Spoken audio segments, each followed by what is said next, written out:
Will Tytus Howard be ready to go week one? It's looking like he might suit up against the Baltimore Ravens in the Texans season opener.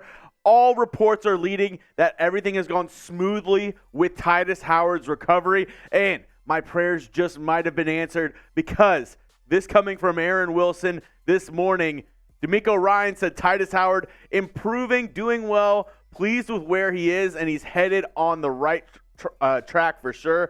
Howard has broken hand with 2 breaks.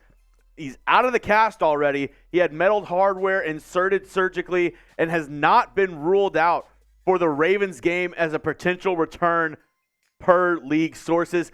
That is huge news for this Texans offensive line, because the difference between having Tytus Howard in and having him out is massive. We've already seen a bunch of injuries to this Texans offensive line already. Greg Little on IR out for the season. Scott Quesenberry on IR out for the season. And Charlie Heck, one of the swing tackles for the Texans, has not practiced at all during training camp, has been injured, has been on the PUP list from the get. So getting Tytus Howard back would be massive for this Texans offensive line and this Texans offense in general, because having Laramie Tunsil and Tytus Howard there to protect CJ Stroud will make me feel much better moving forward into the regular season. But who's with me? Who's with me that they want Tytus Howard back week one? Spam 71 in the comment section right now if you're with me. I want to see Big 71 out there against the Baltimore Ravens. I know you do too. So go down there and spam 71 in the comment section. And hey, if there's any more updates, any more Texans injury news, any of the latest rumors going around this team, this is the place to go. This is your one-stop shop for nonstop Texans news and rumors and updates all season long. So what are you waiting for? Subscribe today, and if you're already subbed, go down there and send that link, youtube.com/TexansTV, to a friend and tell them, hey, this is the best Texans YouTube channel out there. Now, this morning I listened to DeMeco Ryans' press conference at NRG, and I just wanted to kind of give y'all my takeaways from everything that the Texans head coach had to say. First takeaway for me is Jonathan Joseph. He's really helped Derek Stingley improve and kind of helped his development going into year 2. Stingley didn't have the best preseason first season, might I add that, out of all the cornerbacks, obviously taking one spot ahead of Sauce Gardner. But Texans legend Jonathan Joseph has been joined on this Texans coaching staff due to the Bill Walsh program, which DeMeco Ryans praised as well. But he said that there's been a noticeable improvement with Stingley ever since Joseph has joined the staff. And hey, having somebody who's been there, having a vet who's done this before kind of, guide you along the way, that's huge for a young defensive back like Stingley. He's looked pretty good throughout training camp during the preseason. He looked really good in joint practices against the Miami Dolphins. And for this Texans defense to take that next step forward, Stingley has to be a lockdown corner. He has to be a CB1. And hopefully, with the mentorship of Jonathan Joseph, he can, grow into that role and be that guy who's able to lock down the opposing team's number 1 receiver. Great news coming out of Texans training camp so far is the improvement of Derek Stingley. Number 2, defensive play calling will change throughout the year, maybe throughout this preseason. So far, it's been DC Matt Burke who's actually been calling the plays on defense. Things have been kind of running smoothly, but, Ryans kind of alluded to maybe a possible change where he takes over the defensive play calling in certain situations. And it kind of made me wonder, going back, DeMeco also had a couple questions on that Texans first drive where they were on the 1-yard line, had to delay a game with CJ Stroud on, why he didn't take a timeout, why he decided to kind of stand back and let the offense take the penalty. He took accountability for that. But I wonder if calling plays on the defensive side and kind of working on the defensive side of the football during the game, and also managing his head coaching duties on game day, managing the clock, managing the team, not only on defense, but on offense as well. I wonder if that's too much for the first time head coach in DeMeco Ryans. Look, I am loving everything he's doing in Houston so far. And I love what I see from the starting defense. I mean, the very first play of the game, Denzel Perryman got a pick. But I wonder if during game day, during the trials and tribulations that you have throughout an NFL game, if DeMeco is going to be able to balance, being the head coach and dealing with everything, challenges, calling timeouts, all of those decisions that the head coach has to make, and also making defensive adjustments during the game. I wonder if he's going to be able to balance those two, or if he's going to have to lean more on DC Matt Burke. But either way, I'm really impressed with this Texans defense so far, especially the starting unit for this team throughout training camp and the preseason. I don't know about you. I think the defense has improved drastically from last year. They added a legit edge rusher in Will Anderson. He looked great against the Miami Dolphins. Almost got a safety, had an insane sack where he bulldozed the running back trying to block him. Looked fantastic out there. I think the Texans defense has improved a lot from last year. What do you have to say? Give me a Y for yes or an in for no in the comments section. Do you think the Texans defense has improved from last season?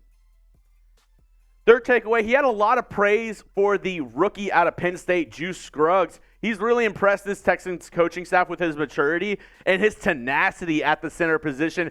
There was a clip going around on X on Twitter of him getting a pancake against a Dolphins defensive lineman. That's what you love to see out of the rookie center. And you know what?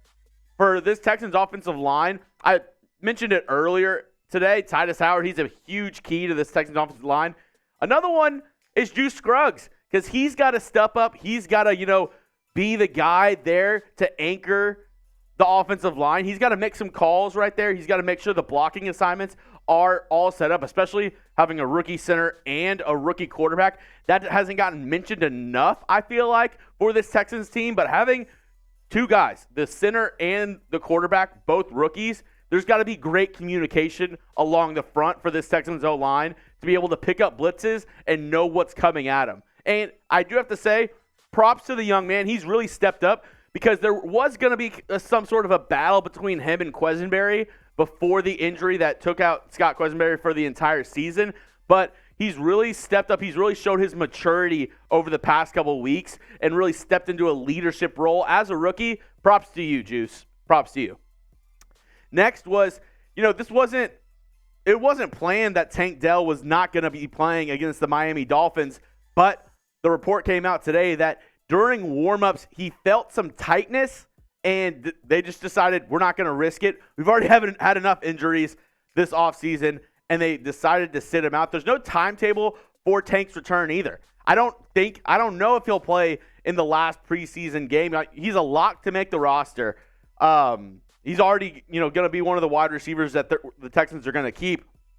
And I personally am in full agreement. Do not play Tank in the last preseason game. It's not worth the injury. It's not worth the risk. If he feels a little tight, if he feels like his hamstring or something in his legs not all the way there to play, I wouldn't risk it whatsoever, because I am so pumped to see what this man can do in the regular season. First preseason game, 5 receptions, 65 yards, and an acrobatic touchdown.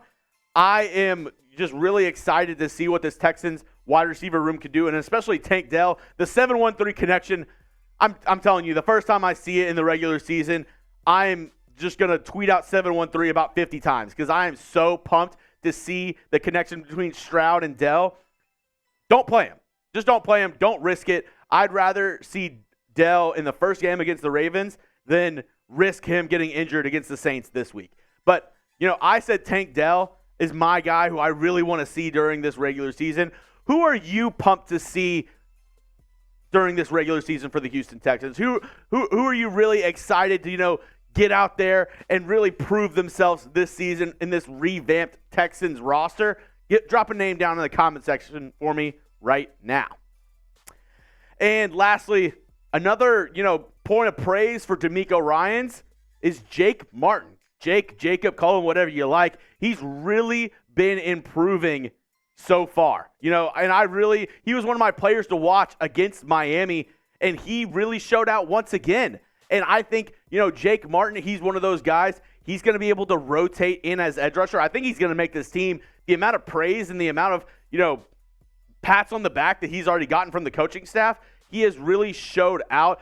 Him and Jonathan Grenard have played their asses off this preseason, and I think he's earned a roster spot. And I don't know what that says for a couple other guys on this depth chart, but I wonder if, Jake could even take a starting role this year from Grenard. Grenard, he's in a contract year. He's got something to prove, but this man right here, he's journeyed around the NFL. He's bounced from team to team. He did play with the Texans prior to this year, but coming back to Houston, I feel like he really feels comfortable in this city playing for this team. I wonder if he'll be able to either start or be just a rotational pass rusher that the Texans use in certain situations. But I love what I've seen from Jake Martin so far. I'd be surprised if he doesn't make the team. That's all I have for you folks today. But as I said earlier in the show, do not forget to hit that sub button. If I'm trying to get to 5K subs on the channel as soon as possible. My bosses are telling me, hey, we had a watch party for Dolphins Texans. If we can get some more subs, if we can get to 5K subs, we might see some regular season watch parties as well, but I can't do it without your help. So if you haven't already, go down and hit that sub button and join the most interactive Texans channel on YouTube today. I'm telling you, you won't regret it. Go down and sub. If you don't like it in a week, you can unsubscribe. Let me earn your subscription and prove to you why we are the best Texans channel on YouTube.